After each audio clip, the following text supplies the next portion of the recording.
All right, so my name is Daniel Zukovin. I'd like to make oh, as a forward, I want to let you know that this advice is not monetized. It's not consumerist or commercialized, meaning I'm not telling you things to distract you or put things in an attractive format to try to set you up to sell you something. There's no pain in pitch. There's no charm in pitch. None of this. This is just very focused and factual, philosophy, frankly. Um, I'm finding that there's a lot of what is frankly malicious, indiscriminately syndicated bullshit, considering co- revolving around this topic that I'm going to introduce to you. So I'm making this video because somebody has to. Okay, there's too much bullshit out there. They tell you they're going to do one thing, they tell they're going to give you one thing, and they show you something else and stuff. And I'm tired of it. It's a sickness. So let's deal with this now.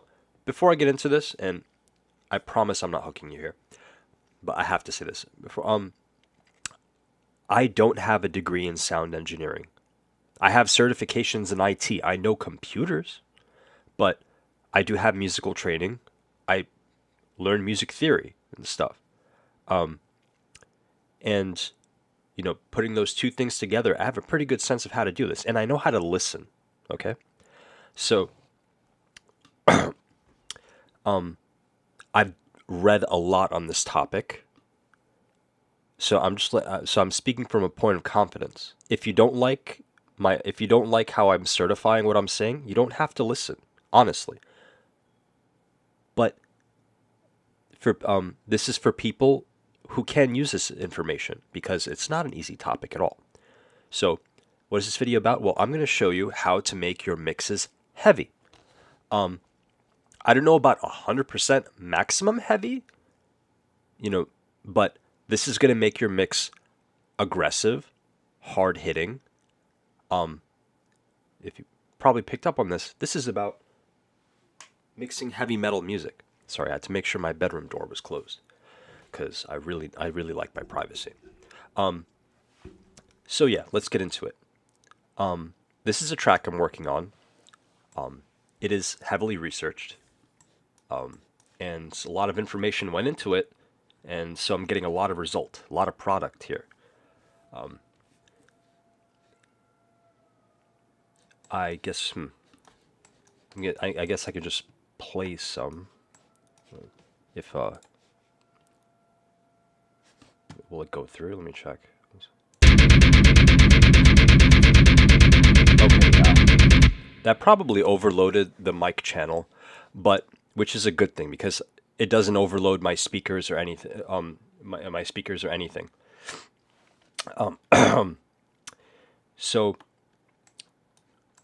I mean, one thing you could start off with doing is you just listen to some sample audio, and then you go in at both the master and the channels you're working in, and you balance the EQ so it's totally neutral. So you're picking up as wide of a spectrum as frequencies as possible. There are EQ plugins. Fruity Parametric EQ2 is good. With when you adjust Q values. That's one of these rows over here. That's one example of that. And where's my other EQ? Oh, here we go. GQ mounted stereo. This is a nice, cheap, but very effective one. It has Q value adjustment, left and right gain. It's nice. So, yeah. Now, from there, you find as neutral of a sound as possible. That's your starting point. That's your flat EQ. Okay? And you can confirm that with visual spectral analysis. So you can get something free like SPAN, S-P-A-N. You could download that plugin, and that'll show you how to get a true flat EQ. Because you just never know. You got to make sure. So always double check that. I'm not saying you necessarily need to balance your EQ out in the beginning, but you should for maximum clarity and room. Now, one thing you can do at this point is just cut out the junk frequencies, the stuff that isn't audible to the human ear and stuff. You got to consider what the human ear statistically can hear and what you can hear and stuff, and what your listeners can hear. I don't know what heavy metal listeners can hear because a lot of us listen to really loud music. But I don't know. Hey, so my mother tells me that extreme heavy metal is deafening. So there we go. Uh, for me, it just feels good. I guess I'm a masochist. So so yeah, so you have some junk frequencies cut out to make room, so you don't have this all this excess noise going in the channel and stuff. When you have this up, you can overload some stuff. You don't want extra data in there that doesn't need to be there. And okay, that's acting weird, so I'm just gonna save. So yeah, now at this point, like for your next move, what you can do is you can double track your instrument and then have one copy of the instrument do all the bass and the other one do the middle and treble. But that's going to take up room in your channels. So if you have a bunch of everything else in there, you're going to have to sacrifice some things. And the sacrifice is okay. If you sacrifice for a benefit, for an ultimate benefit, it is okay. Okay, you can't have it all at once because the human ear can only hear so much at once. You know, you can only the channels can only be going so much. You don't want these channels, even with this crazy heavy mix, you don't want these channels going into the red because it's going to start clipping and stuff. And without if your design isn't a deliberate clipping sound, you don't want it. Okay. And with clipping, you're washing out other stuff. You're creating noise. You're ruining fidelity. You want total fidelity because it's the benefit of having your listener feeling like they're there with those instruments, with the musicians, whatever, is completely irreplaceable. Nothing beats it. Frankly, nothing beats it. Oh my God, my nose is running. So, yes, you can do that. Next, you have to consider your EQ in chops in like chop sections. Like over here is like treble, PRS, high mid, low mid, bass, sub. This is just a suggestion, a reference point, because you know the effects the audible effects are different, and some of sub isn't even audible, so that doesn't really have an objective value, or sorry, practical value. So yeah, if you have your guitar doing like the lower bass and stuff, you get added heaviness by having the other instrument do the upper bass. But know that having those concepts switched, where like let's say your kick is doing the sub and your guitar is doing like the around these frequencies, around like the 100K whatever, then you may find that it's heavier. And if you have a bass guitar and stuff, you got to crank up that fucking bass, and I'll teach you how to do that in a really properly filling way that really takes up that a virtual volume of the channel, because we don't have a definite visual shape of the virtual volume of the channel, but we know that certain combinations of things have different effects. So we know that volume isn't shaped like a square, a rectangle. It's like some kind of 3D, 4D thing. You know, it's an irregular volume, like, or an amorphous volume or amorphous solid. Well, not amorphous. Sorry, like irregular. You know, it might not even be polygonal in this sense. When you really try to like flesh out those ideas. So,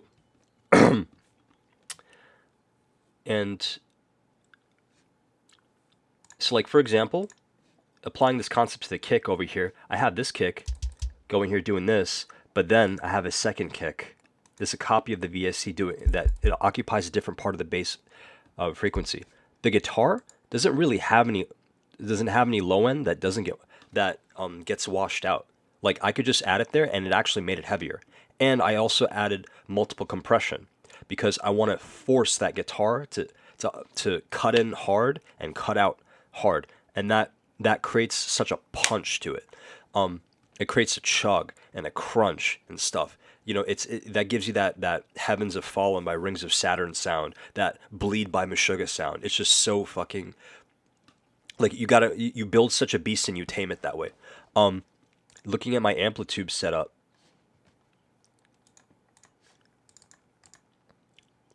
and I'll make sure to show you everything I do, so you have a quicker sense of what I'm doing here. Where the hell is my? Okay, let's go to channel 20.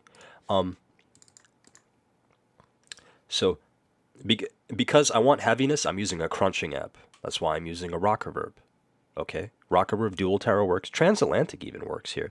Daryl 100. Ooh, that's not it's a little bit crunchy, but like it's super buzzy and it's great for leads and stuff. You only do that for it's like it's almost like you save that for holidays. You know that's a real special thing. SLD 100. You have to tweak that one honestly. Not that I dislike SLD 100. I get it. It's just it's just different. Like it's just not. It's not a chugger really. You can make it chug, but like it's not naturally a chugger. It needs some training. It's like a nature versus nurture thing. The noise gate here cuts out the noise, so I get a even harder punch. Because when that sound cuts in at the maximum value, cuts out the maximum value from the compression, then it works. It's so punchy. That's where you get that kill switch engage sound from like This Is My Curse and stuff, and those other those other songs that just have great hard tough chugs. And yeah, so we're compressing here. We're making sure compressing at a point that works. I compress before the amp, because if I'm doing a lot of post effects and stuff, then I'm dealing with a lot of noise and stuff. I want to go right from the source and change it and stuff. I don't want to amplify the junk, so I do it in pre over here. The noise gate here is at a very high. This is a very high tempo song, so we have fast attack and release. This doesn't have an attack controller, but whatever. And here, the second compressor, the post compressor. This lets you adjust different things. I want to humanize the attack and release more, so I have it just a little bit on the little slower side. But yeah, and then you got to boost the gain because it actually it gets into your distortion and stuff. It's almost like programmatic in how it's structured, because it's inserting at different points of the thing. And I guess as far as like EQ goes, just know that like when you boost the mid, you make it more sonorous, you make it more loud overall, but you add a lot of junk and stuff. Scooped mids are better are easier to make heavy. I feel like they have more improvements. But boosted mids are most sonorous, so I get the best of both worlds by just not scooping the mids. I make a relative scoop by boosting the high mids and the bass over here. The scoop is still there, but the mids are not dropped down, so you're not losing the mids. You're not losing that sonorousness, because without the mids, you don't get it. You're writing extreme heavy metal, so that guitar needs to sound like like it's 10 feet long and 3 feet tall, and stuff. It needs to sound big. Everything needs to sound big, as big as possible before it overloads the human ear, before it overloads the master channel and the sub channels and stuff. Oh yeah, and about the volumetric balancing, which is an important concept and stuff in creating clear sounding, professional, hard hitting, polished mixes and stuff that are just quality. I don't top these off all the way because I don't want to overload anything. That means I want to keep it at less than its maximum capacity. I'm using dynamic microphones over here. The bus, because it is a bus, meaning it is a connection that buses information. It's cranking up. That bus is bussing. And I'm really sorry for anyone that cringed at me saying that. I'm really sorry. The room noise. The thing about the room noise over here, like reverb, when you have multiple reverb sources, they do crosstalk. So I don't have a whole ton of reverb going on. I just have a little bit and stuff to give a sense of room and space. And those little nice noises like room echo and stuff. It creates immersion. It evokes those feelings of being there, which makes it heavier because now it feels like you're right up with the amp. So yeah, people really getting their money's worth for their morning coffee with this. Gain. Oh yeah. So about gain, because you're boosting highs, some mids and stuff, you're gonna wash out the bass. So you gotta know that bass washes out high, and or trebles, and trebles washes out bass. So you gotta strike a balance and stuff. You sacrifice and get a great benefit. Remember, it's not just about putting everything together and being extreme and stuff. It's about being attentive and informed and sacrificing for the greater benefit. You know, it's yeah, you know. Oh, no, no, no. Okay. Oh my God. Hold on. I gotta reopen this. Whoo-hoo. But yeah, so that's how you do it. I just did an oopsie. Damn it. Okay, I gotta go. I gotta close it. So yeah, that's how you make your mix heavy. Oh yeah, of course, crank the make sure everything's the maximum volume that the channels can tolerate too. That actually makes a big difference in making things sound big and heavy. And I guess with gain and stuff, you just want enough gain so that it's really biting as hard as you can and stuff, and you're not losing the bass. I feel like the person who pioneered this better than anybody is, Daryl Lance Abbott. With this Randall RG100 right here. And X Hoarder was a pretty good example of this. Anthrax as well. They definitely, but Daryl wrote a lot of their stuff. It's in his, just quoting his biography. So yeah, that's how you do it. And shit. Yeah, so Daryl was right this whole time. Scooped mids are better. They just are. And I think Anthrax does scoop mids too.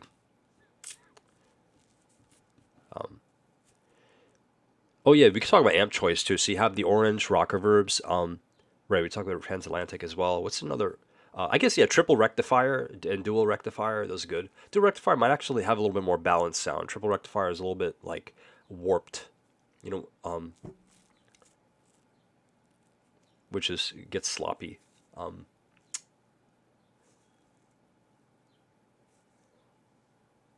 Yeah, I didn't really do any audio demonstrations there, but I guess I could to show you that. Oh yeah, hold on. Yeah, yeah, okay. Is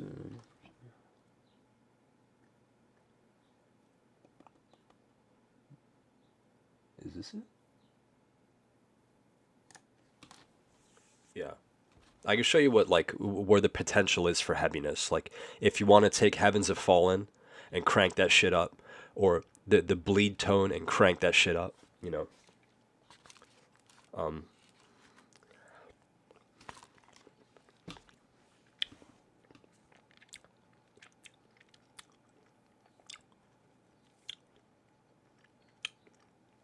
my God. Is this it? Okay, that's pretty heavy. So let's see what we did here. We did this right here with the EQ, and that EQ is at the point of the mixer channel. That worked. It didn't overload anything. And you see the master channel's over. Oh yeah, that's right. I got a little bit of extra bite to it by overdriving the master a little bit. So it's yeah, it's like a gain staging tactic. Gain staging is important because you could really sculpt your gain that way, in a nice way. Gain staging meaning like you crank up the volume on a pedal, but you don't use anything else on that pedal. It's just you have the pedal on and the channel's going through. Like let's say if I wanted to gain stage with this, I would turn this on and just have the level up and the compression in an area where it's not really compressing. I'm just using it to boost volume because I know that channel's got room for volume.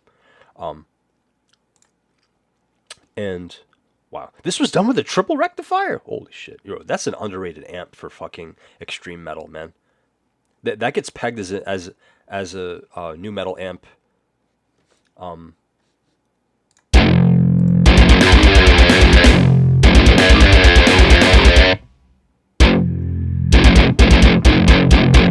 Ooh, that's pretty heavy. What about this one? Insane heaviness version? No, that's a terrible one. Wait, hold on. I'll get a sense of which one it is. I think by now you should get it, but I just feel like there's a nice treat to let people hear what my band, I should, or my what I've got coming for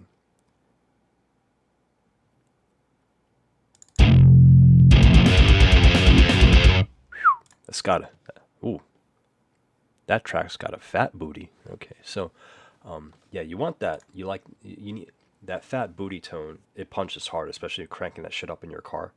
No pun intended. Uh, Tone track, blah blah blah blah blah blah. Ooh, yeah, we can talk about Dimebag's tone a little bit too, because Miss Sugar. I know that one worked terribly. No, we didn't make any changes. We're not saving them. Duh. All right. Oh my god.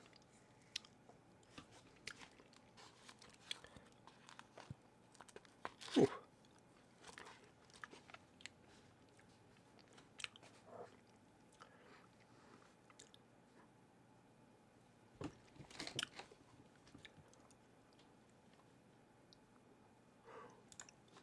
Oh yeah, I think this is it. This is it. Okay.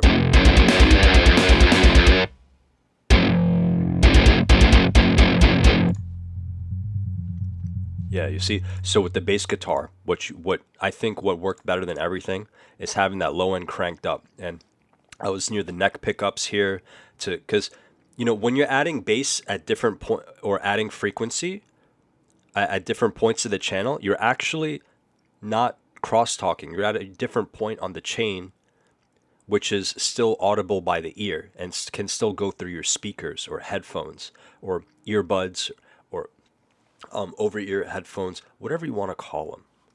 They're fucking listening devices. Though you should have monitors though, like 50 millimeter neodymium driver shit, something that has a balanced EQ to it. And anyway, so yeah, so I'm over here the neck pickups because I'm adding low end at a point of the chain, and it kind of like defies intuition. Like, whoa, wait, no, isn't this going to this frequency? And shouldn't that crosstalk with other frequencies? Yes, but because it's not clipping, it's not crosstalking. So you can have you can have them crosstalk, meaning, but because they're not clipping, because I'm boosting at another point in this chain of like audio sources and points of modification, I'm actually all I'm doing is I'm making those sound waves multiply against each other. They're crossing each other at a good angle. That's creating a good resultant. And so people who took high school physics or higher, you know exactly what the hell I'm talking about. It's mechanics, basic mechanics. And okay, so yeah, let's talk about the bass EQ. Because this, I mean, the basses. We're interested in some nice big booty bass. Look at that. We cut everything out to make room, so we're not cross-talking. Because remember, at this point, we have other frequencies occupied and in the chain. So we got to cut. Got to fucking cut. Okay. God damn it. So yeah, 144 hertz. That's what worked. That's what worked here. For my VST, which is the Moto Bass 2. Specification wise, it's a great thing. I was able to get great results with the stock thing. I think I don't think anyone hurts themselves by getting it. I'm going to use a 60s P bass. I'm in an amazing 80s metal band. Trying to think, did Cliff Burton have a P bass? Or maybe Dave Mustaine peed on his bass. I don't know. So, I mean, not that. I mean, I'm sitting next to my Vic Rattlehead action figure. I love David Scott Mustaine's music. It's just I just wanted to take a shot at him. So people don't think I'm hating. I just like cracking jokes, or well, jokes that really just make me laugh and my mother laugh and nobody else. So yeah. I mean, I tweak the speakers too, because like speakers are a significant portion of your tone. They just fucking are, and different speakers boost different frequencies and stuff. Yeah, which necessitates balancing the EQ and getting everything at a true flat, where all you can hear all the frequencies ringing out at once.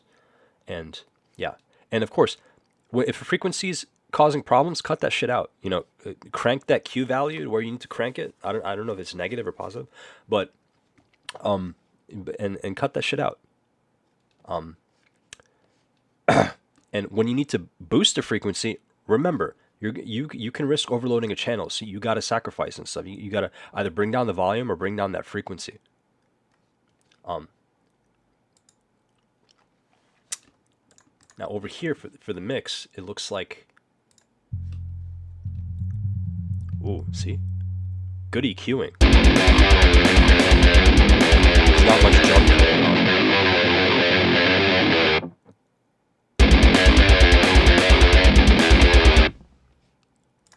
So that's how you make a make a mix heavy, and that's a clip from an upcoming song, which is called "Or Get Rolled Over."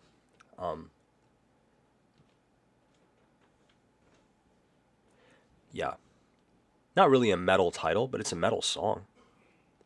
I'm aiming for like a thrash, groove, tech, sound, and death sound. It's like a thrash, groove, tech, death metal thing. Yeah. So, I think I've covered enough. I think I've explained enough of, of how to make a mix heavy. I've been at this for 26 minutes now. I need to get my ass off. I need to get back to mixing and tracking and stuff. I got stuff to work on for the Curse Within. I got to finish a track for them and stuff. I would listen to their music. They're extremely good, genuine, the hardworking metalcore band. They sound fucking good. They have a good fucking guitarist and drummer. They're just fucking good. And I want to prepare something for Morning High as well. These and I'll show you these guys in a second. Morning High. This is Morning High right here, and this is Curse. Okay. Think like Canadian. Yeah, these dudes. The Curse Within. Yeah. These guys. I mean, if you make it to Encyclopedia Metallum, you're legit. And there's Morning High. Just this awesome inspiration from David Scott Mustaine and James Hetfield and the Mustalica era and David Scott Mustaine's work and with like Rust in Peace and it's just fucking brilliant. It's fucking brilliant. Curse Within is also really fucking brilliant. Yeah, buy their music, bro. They're great. So yeah,